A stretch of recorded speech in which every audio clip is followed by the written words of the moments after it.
Students अस्सलाम वालेकुम। आज का हमारा टॉपिक है रिएक्टिविटी ऑफ पाई बॉन्ड, यानी हम लोग अल्कीन के रिएक्शंस पढ़ेंगे और इसमें हम लोग देखेंगे कि पेपर के पॉइंट ऑफ व्यू से कौन से पॉसिबल क्वेश्चंस हैं। इसके अलावा टिप्स और ट्रिक्स देखेंगे एमडी कैट से रिलेटेड, और इसके अलावा टॉपिक के एंड पे आपको एक असेसमेंट सॉल्व करनी होगी जिससे आपको आपकी तैयारी का अंदाजा हो जाएगा।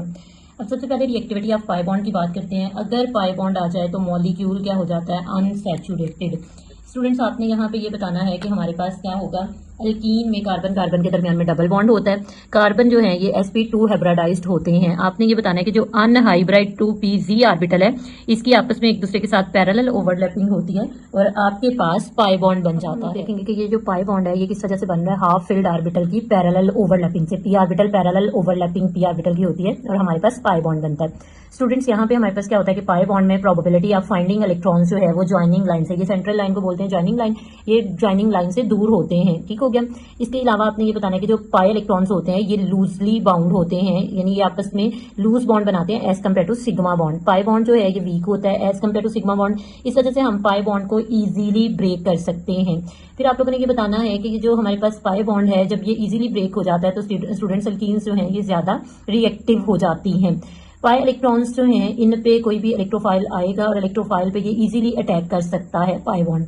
उसके बाद आपने बताना है reaction of alkyne. Alkyne different types के रिएक्शन देते हैं। इसमें एडिशन रिएक्शन है, ऑक्सीडेशन रिएक्शन है और पोलीमराइजेशन रिएक्शन। के बाद एडिशन रिएक्शन में सबसे पहले हमारे पास आएगा एडिशन ऑफ हाइड्रोजन, जिसको आप हाइड्रोजनेशन भी कहते हैं। हमारे पास हाइड्रोजन का मॉलिक्यूल आके अल्कीन में ऐड हो जाता है। कैटालिस्ट सूटेबल होगा निकल, प्लैटिनम या प्लैटिनियम।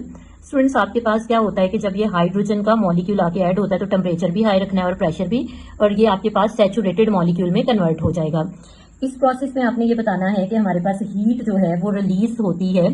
हीट ऑफ हाइड्रोजनेशन आपके पास क्या आता है कि रिएक्शन हाईली एक्सोथर्मिक है, मतलब नेगेटिव साइन आएगा हीट के साथ। आपने ये बताना है कि हीट इस प्रोसेस में इवॉल्व होती है यानी रिलीज होती है।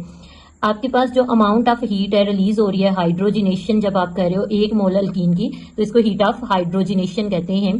यहाँ पे आपके पास अगर एक पाई बॉन्ड ब्रेक होगा तो जो हीट आ रही है वो -119.5 किलो जूल पर मोल है। आपके बुक पे जो वैल्यू लिखी हुई है वो 120 राउंड ऑफ करके लिखी हुई है, एक्चुअल 119.5 किलो जूल है। और स्टूडेंट्स अगर ये हमारे पास 2 पाई बॉन्ड हो, ये लाइक 2 पाई बॉन्ड है, ठीक है, एक पाई बॉन्ड हुआ तो ये हमारे पास क्या होगा, हीट ऑफ हाइड्रोजनेशन। और अगर पाई बॉन्ड 2 हो जाए तो फिर ये हीट आपके पास डबल हो जाती है, जो ऑलमोस्ट आपके पास क्या आ जाती है 239.5 किलो जूल पर मोल। इसी तरह से अगर 3 पाई बॉन्ड होंगे तो ये 3 टाइम्स हो जाएगी, यानी 358 किलो जूल पर मोल आपके पास आ जाएगी। आपने ये बताना है कि हमारे पास स्टेबिलिटी ऑफ अल्कीन जो है वो इनवर्सली प्रोपोर्शनल होती है हीट ऑफ हाइड्रोजनेशन। स्टूडेंट्स आपने ये बताना है कि जितनी स्टेबिलिटी कम होगी हीट ऑफ हाइड्रोजनेशन उतनी ही ज्यादा होगी, और अगर आपके पास हीट ऑफ हाइड्रोजनेशन कम हो जाती है तो स्टेबिलिटी मॉलिक्यूल की बढ़ जाती है। अब मैं यहाँ पे आपको एक ट्रिक बता देती हूँ।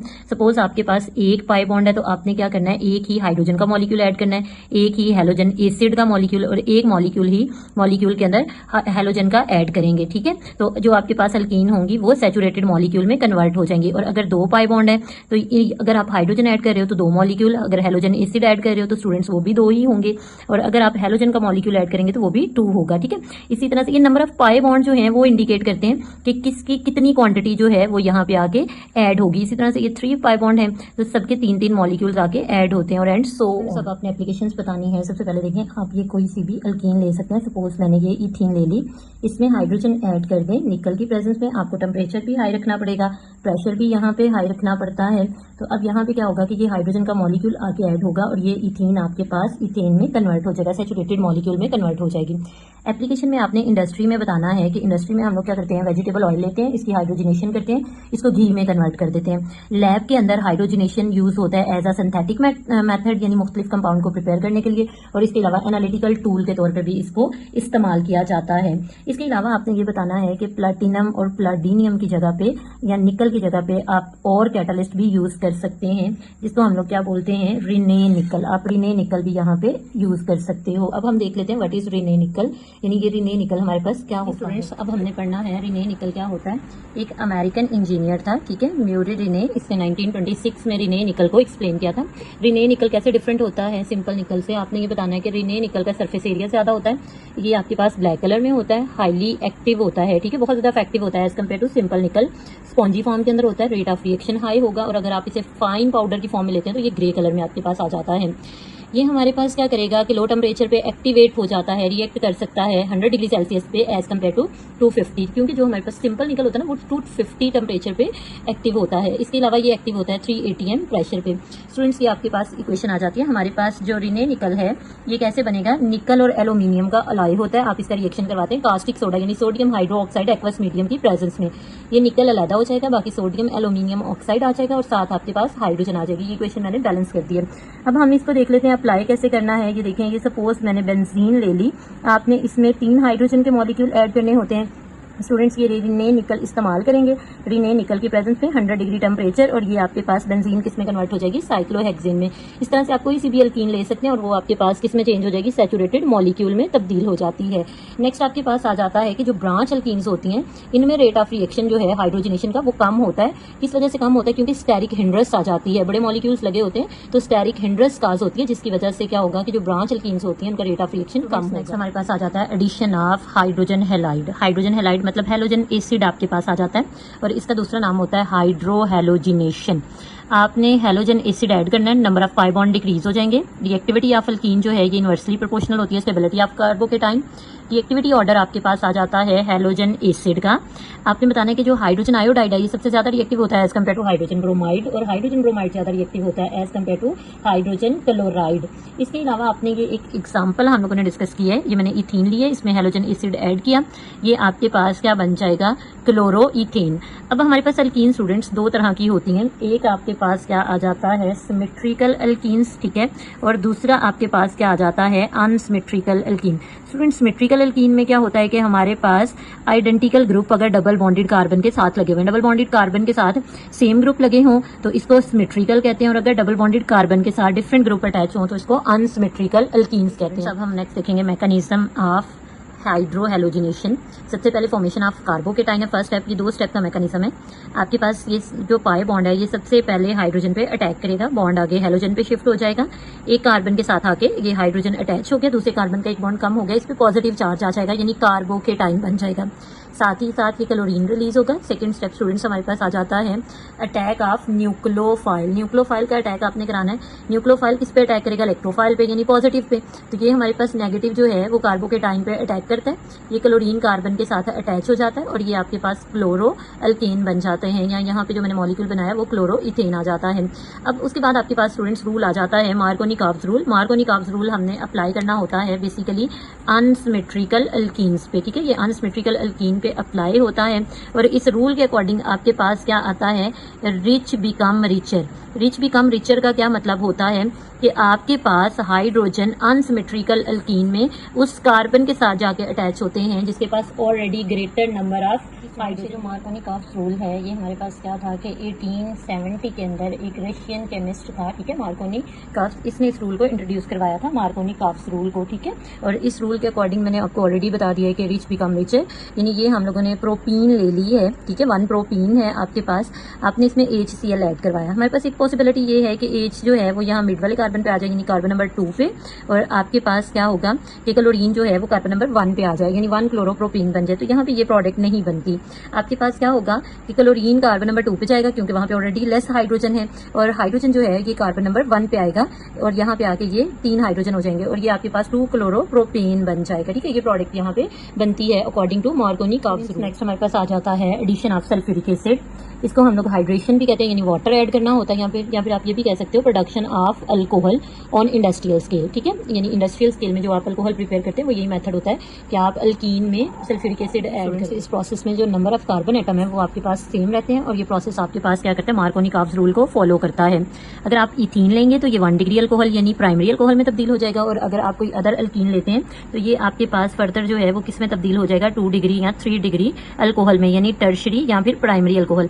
अब स्टूडेंट्स ये सल्फ्यूरिक एसिड है, मैं इसको खोल के थोड़ा सा लिख रही हूँ, ठीक है। ये देखें ये आपके पास sulphuric acid H2SO4 cold state के अंदर आपने रिएक्शन करवाना है। जब कोल्ड स्टेट में रिएक्शन करवाओगे तो ये पाई बॉन्ड यहाँ से ब्रेक हो जाएगा और हमारे पास एक कार्बन के पास हाइड्रोजन आ जाएगा। बाकी जो आपके पास बायसल्फेट है ये इस तरह से ऑक्सीजन आएगा और ये ऐसे आके अटैच हो जाएगा। इस मॉलिक्यूल का नाम जो आपके पास होता है वो आपके पास आ जाएगा इथाइल हाइड्रोजन सल्फेट। अब आपने क्या करना है, इथाइल हाइड्रोजन सल्फेट का फर्दर रिएक्शन स्टूडेंट्स आपने वाटर के साथ करवाना है, लेकिन यहाँ पे वाटर का टेम्परेचर जो है वो 100 डिग्री सेल्सियस आपने रखना है, यानी बॉइल्ड वाटर के साथ रिएक्शन करवाओगे। देखो ये पार्शियल नेगेटिव ऑक्सीजन है, हाइड्रोजन पे अटैक कर देगा। जब ये हाइड्रोजन पे अटैक करेगा तो आपके पास ये किस में कन्वर्ट हो जाएगा, इथाइल अल्कोहल में कन्वर्ट हो जाता है। बाकी देखें जरा, ये आपके पास बायोसल्फेट उतरता है, ये हाइड्रोक्सिल आएगा और ये किस में कन्वर्ट हो जाएगा, सल्फ्यूरिक एसिड में कन्वर्ट हो जाता है। इस तरह से ये अल्कोहल प्रिपेयर होती है और आप इस प्रोसेस को हाइड्रेशन रिएक्शन भी कह सकते हैं। वाटर का मॉलिक्यूल ऐड करके आपने अल्कोहल को प्रिपेयर किया है। नेक्स्ट हमारे पास आ जाता है एडिशन ऑफ हैलोजेंस, जिसे हैलोजिनेशन भी कहते हैं। इसमें आपने बताना है कि मार्कोनी-कॉक्स रूल तो अप्लाई नहीं होगा ना, क्योंकि हम लोग क्या करें, जो रिएजेंट ऐड कर रहे हैं वो सिमेट्रिकल होता है। ठीक है, यहाँ पे रिएक्टिविटी ऑर्डर देख लेते हैं हैलोजेंस का। फ्लोरीन ज्यादा रिएक्टिव होता है एज कम्पेयर टू क्लोरीन, और क्लोरीन ज्यादा रिएक्टिव होगा एज कम्पेयर टू ब्रोमीन, और ब्रोमीन ज्यादा रिएक्टिव होता है एज कम्पेयर टू आयोडीन। अब स्टूडेंट्स हम लोगों ने यहाँ पे क्या करना है कि फ्लोरीन का रिएक्शन नहीं हम लोग पढ़ते, क्योंकि फ्लोरीन बहुत ज्यादा तेजी से रिएक्शन देता है, और ये आपके पास एक्सोथर्मिक रिएक्शन होता है, यानी क्रैकिंग हो जाती है अल्कीन की ब्रेकडाउन हो जाती है, बल्कि मॉलिक्यूल आगे ऐड नहीं होगा। और आयोडीन तो अनरिएक्टिव है, ये हमारे पास अल्कीन के साथ रिएक्शन ही नहीं देगा। अब आपने क्या करना है कि ये अल्कीन ले ली मैंने, इथीन, आपने इसका रिएक्शन करवाना है, क्लोरीन के साथ करवा दें या ब्रोमीन के साथ करवा दें। कार्बन टेट्राक्लोराइड यहाँ पे यूज होता है एज अ कैटलिस्ट, और आपके पास रूम टेम्परेचर पे रिएक्शन होगा। ठीक है, और आपके पास ये क्या हो जाएगा, विसिनल डाइहेलाइड में कन्वर्ट हो जाएगा। ठीक है, दोनों कार्बन का एक बॉन्ड टूटा और दोनों पे आके हेलोजन लग गया, और यहाँ पे मैंने हेलोजन जो है वो क्लोरीन ले लिया, तो ये आपके पास विसिनल डाइक्लोराइड बन जाएगा। विसिनल हमारे पास यही होता है कि नेबरिंग कार्बन के साथ क्या लगा होता है, दो हेलोजेंस होते हैं। अब आपने ये बताना है कि ये डाइक्लोराइड बन गया। फर्दर हमने बेटे इसका मैकेनिज्म डिस्कस करना है। सब हमारे पास मैकेनिज्म आ जाता है। सबसे पहले हमारे पास क्या होगा, फॉर्मेशन ऑफ ब्रोमियम आयन। ये आपके पास इथीन है, आपने ब्रोमीन इसमें ऐड करना है। ब्रोमीन का मॉलिक्यूल स्लाइटली पोलर हो जाएगा, ठीक है, कार्बन टेट्राक्लोराइड की वजह से। अब यहाँ पे क्या होगा कि जो पाई बॉन्ड है ये ब्रोमीन पे अटैक करेगा, ये बॉन्ड आगे शिफ्ट हो जाएगा और ये आपके पास इथाइल ब्रोमियम आयन बन जाएगा, साथ ही ब्रोमीन नेगेटिव आयन आ जाता है। उसके बाद आपने ये बताना है कि अटैक ऑफ न्यूक्लियोफाइल आके कैसे अटैक करेगा। जो ब्रोमीन नेगेटिव आयन है ये न्यूक्लियोफाइल के तौर पे बिहेव करता है। आपने ये बताना है कि ये ब्रोमीन आगे कार्बन पे अटैक करेगा, ये बॉन्ड ब्रोमीन पे शिफ्ट हो जाएगा, जो कि आपके पास साइक्लिक मॉलिक्यूल बना हुआ है, और ये आपके पास क्या बन जाएगा, 1,2-डाइब्रोमोइथेन। स्टूडेंट्स ये हमारे पास ट्रांस प्रोडक्ट जो है वो बनती है। ट्रांस कैसे कि ब्रोमीन अपोजिट साइड पे आके अटैच होते हैं।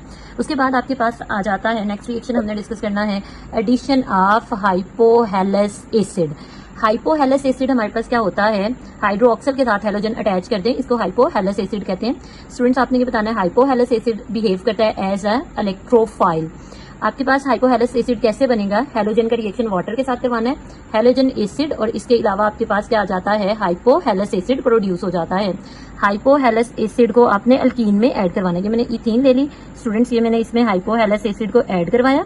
जब ऐड करवाएंगे तो एक कार्बन पे आके हेलोजन अटैच हो जाएगा, एक कार्बन पे हाइड्रोक्सिल ग्रुप जो है वो अटैच हो जाएगा। इसे हेलो अल्कोहल या इसके अलावा हेलो हाइड्रीन भी कहते हैं। आपके पास ये रिएक्शन किस तरह से होता है, ये देखें, ये हमारे पास हाइपोहेलस एसिड है। हाइपोहेलस एसिड की डीकम्पोजिशन कैसे होती है, हाइड्रोक्सिल नेगेटिव आयन और ये हेलोजन जो है ये पॉजिटिव आयन के तौर पे प्रोड्यूस हो जाता है, क्योंकि हाइड्रोक्सिल की इलेक्ट्रोनेगेटिविटी ज्यादा हो जाती है। ये हमारे पास क्या है कि नेगेटिव आयन के तौर पे बिहेव करता है, यानी एज अ न्यूक्लियोफाइल बिहेव करेगा। आई होप आपको इस लेक्चर की बहुत अच्छे से समझ आई होगी स्टूडेंट्स। अगर आपको कोई कंफ्यूजन है आप कमेंट सेक्शन में पूछ सकते हैं। इसके अलावा लास्ट पे असेसमेंट ऐड कर रही हूँ मैं, जो कि आप फर्स्ट लेक्चर को सुनने के बाद अटेम्प्ट करेंगे। ठीक है, थैंक यू।